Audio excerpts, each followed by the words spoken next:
Muito bem, coleguinhas, então estávamos falando aqui sobre os sistemas do corpo, né? Falamos sobre os diversos sistemas cardiovascular, endócrino, esquelético, muscular e assim por diante.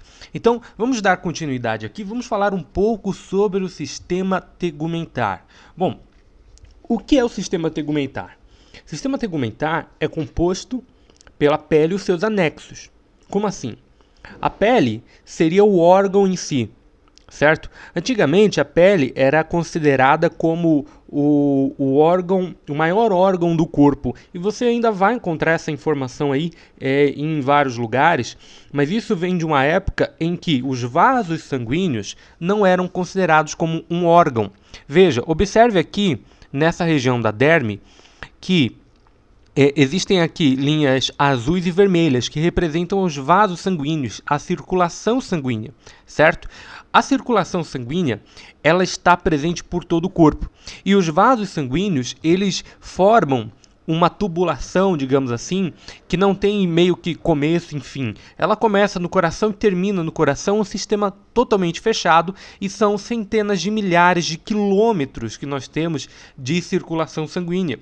Ou seja, existe um estudo que apontou que um ser humano médio, se você pegar todos os vasos sanguíneos, se fosse possível pegar todos os vasos sanguíneos de um ser humano e alinhar eles, né, cortar eles ali, tanto capilares quanto os vasos mais calibrosos, os maiores e os menores, e colocar um na frente do outro, você teria metade do caminho até a Lua. Ou seja, é muito grande, certo? Portanto, hoje, o maior órgão do corpo humano é o sistema, a circulação sanguínea, são os vasos sanguíneos, certo? Que juntos formam um órgão. Mas a pele ainda é falada por aí como o maior órgão do corpo humano, em muitos lugares você vai achar isso, certo? De fato, porque é o maior órgão no sentido de cobertura do corpo, certo? Portanto, ela cobre toda a superfície do corpo. E a pele tem anexos. Ela tem as suas camadas e ela tem anexos. Esses anexos são os pelos, as unhas, as glândulas sebáceas que produzem o sebo e as glândulas sudoríparas que produzem o suor. Então, não podemos confundir glândula sebácea com glândula sudorípara. A glândula sebácea é uma glândula que fica bem aqui na região do pelo.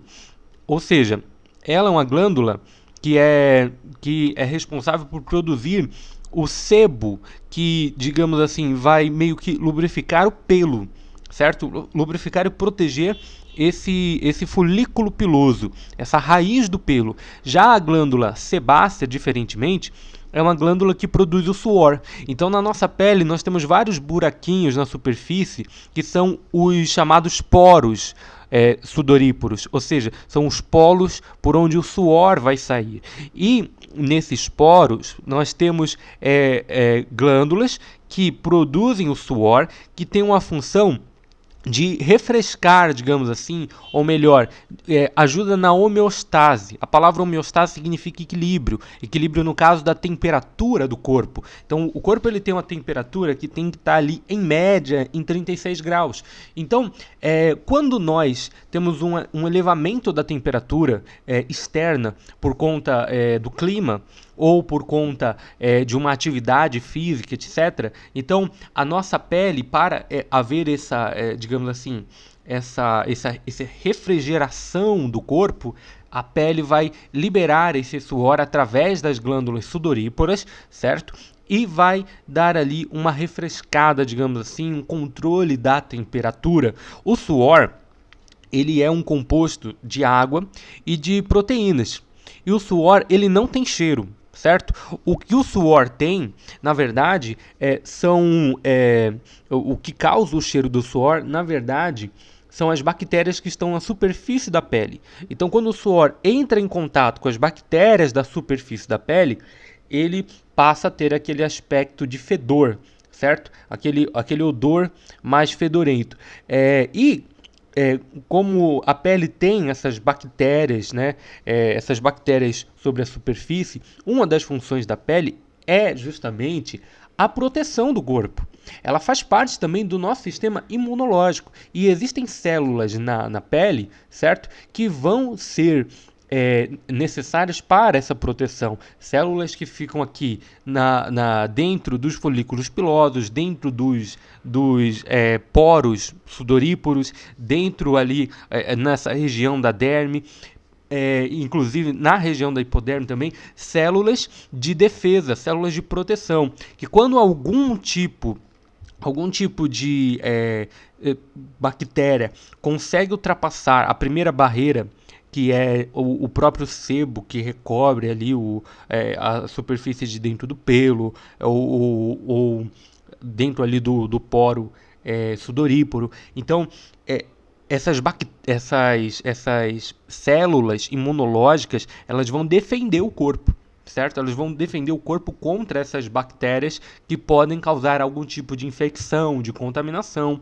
Só que essas bactérias, elas não vão conseguir, por exemplo, defender o corpo quando houver algum tipo de vírus muito forte que consiga contaminar através da pele. Um vírus, para ele contaminar através da pele, ele tem que ser muito, muito forte mesmo, certo? Para conseguir ultrapassar essa barreira. Agora, uma infecção pode acontecer mais facilmente através da pele quando existe algum tipo de corte, algum tipo de ferida. E aí quem estuda na parte de enfermagem propriamente vai ter que estudar a questão dos tipos de feridas, né? Nós temos os tipos de ferida quanto ao como a ferida aconteceu, e nós temos os tipos de feridas em relação à higiene daquela ferida. Tem feridas sujas, feridas limpas, feridas que são parcialmente limpas, no sentido de que a gente não sabe exatamente se há ou não a contaminação, e assim por diante, certo? Então, a pele tem essa função de proteção, de defesa imunológica, de manutenção da temperatura do corpo, da homeostase, o equilíbrio. Tem essas glândulas sebáceas, as glândulas sudoríparas, e nós temos também, incluído na pele ali, nós temos os mamilos, né, na região do peitoral, aos mamilos, e ali dentro dos mamilos nós vamos ter ali a parte da glândula mamária que produz o leite, etc. Certo? Também faz parte do sistema tegumentar e do sistema reprodutor e do sistema endócrino, por se tratar de glândula.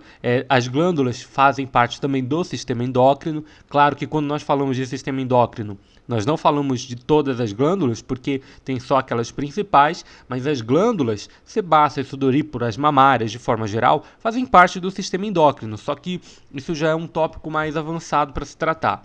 Agora, além dessa função de revestimento, de proteção, né, a gente precisa lembrar que a pele ela tem camadas, certo?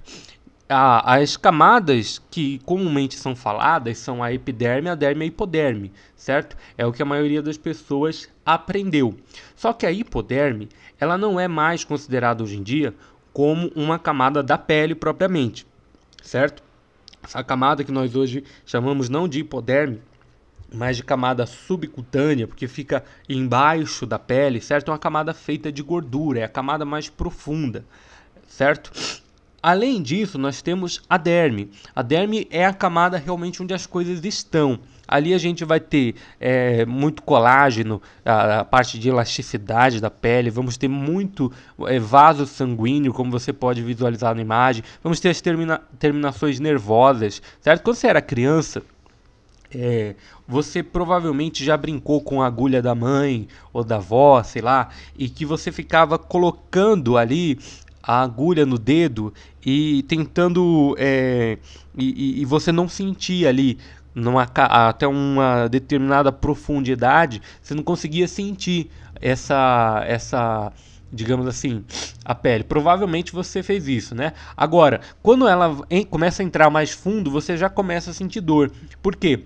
A epiderme, que é a primeira camada, ela não possui terminações nervosas, certo? Ela não possui, essas terminações vão até a derme, a epiderme não tem. Então, se você causar um corte apenas na epiderme, você não sente. Se você causar um corte mais profundo que chegue à derme, então você começa a sentir. E a epiderme, ela também é dividida em outras camadas, certo? A epiderme não tem nada nela além de células epiteliais. Todas as outras coisas estão na derme. O pelo está inserido, a raiz dele está na derme. Os vasos sanguíneos capilares estão na derme. As glândulas sudoríparas sebáceas estão na derme, certo? Está tudo na derme. Na epiderme, a gente só tem células de revestimento, células epiteliais que nós chamamos, certo? E essas células, elas vão subindo, elas nascem ali próximo à derme e elas vão subindo conforme elas vão, digamos assim, envelhecendo, elas vão subindo até que elas descamam. Então a gente está sempre trocando de pele, a gente está sempre mudando a nossa pele, a pele está sempre se renovando, certo? Porque as células mais velhas elas vão morrendo, elas vão se desprendendo no ar, vão virando pó, certo? E as células jovens vão tomando o lugar dessas células e assim a epiderme ela vai sempre sendo trocada de tempos em tempos, certo?